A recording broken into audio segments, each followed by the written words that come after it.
Hi, it's Michael Farr from Farr, Miller, and Washington. Thanks for tuning in to our weekly market commentary, video portion anyway. Well, what a wonderful week this has been. French elections indicate that Monsieur Macron is going to win out over Madame Le Pen, and markets like that a lot. He's a moderate with a financial background. She was a nationalist with protectionist tendencies. Was going to close borders and perhaps pull France out of the euro.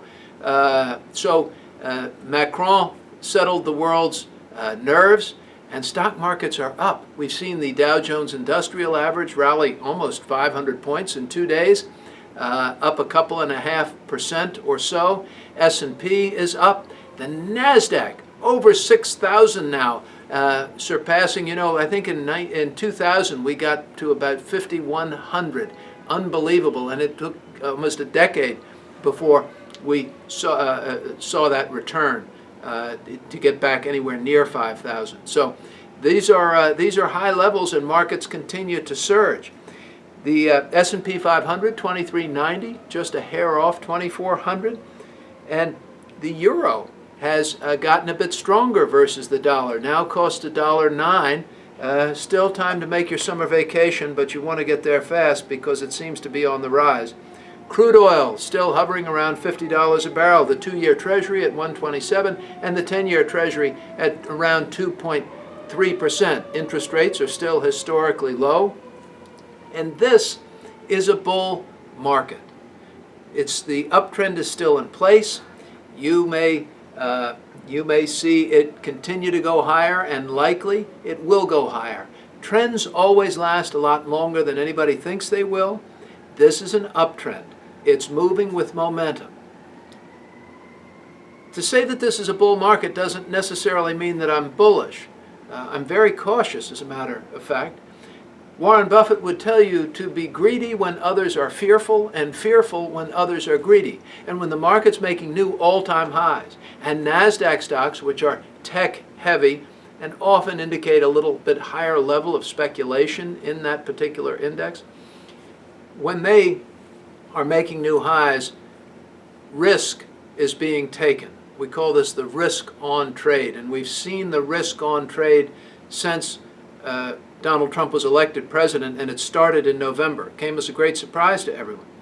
We're counting on a lot of things getting through legislatively. We're counting on the government not being shut down. We're counting on a lot of things. But when things are high, and knowing that they can go higher, you have to know what you own, you have to know why you own it, and you really have to proceed with caution. You don't feel like you need to be cautious. Look, just because Evel Knievel was able to jump the Grand Canyon and land safely on the other side, doesn't mean it was a good idea. Okay? It doesn't mean that Fred and Ethel should be revving up their Harleys and trying to start taking jumps. Just because someone has gotten away with something that's risky doesn't mean you should try it, or that they should have tried it. They just got away with it. Caution is what we need to do. We have to know where we are. It's a bull market. It's a reasonably expensive market. It may become more expensive. There's good news and bad news always in every market. Earnings are coming in okay. Interest rates are still low. This thing may have more to go. But be careful and know that these are really good times. When will this market correct? I don't have any idea. But it could easily fall 20%. Most markets do sooner or later. This one probably will. Right now, 20% is 4,000 points, somewhere around Dow 17,000. Won't be a lot of fun, but it will be normal.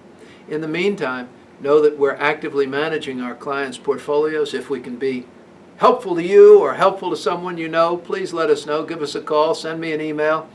Thank you so much for listening. And as they used to say on Hill Street Blues, for those of you with gray hair like mine, be careful out there.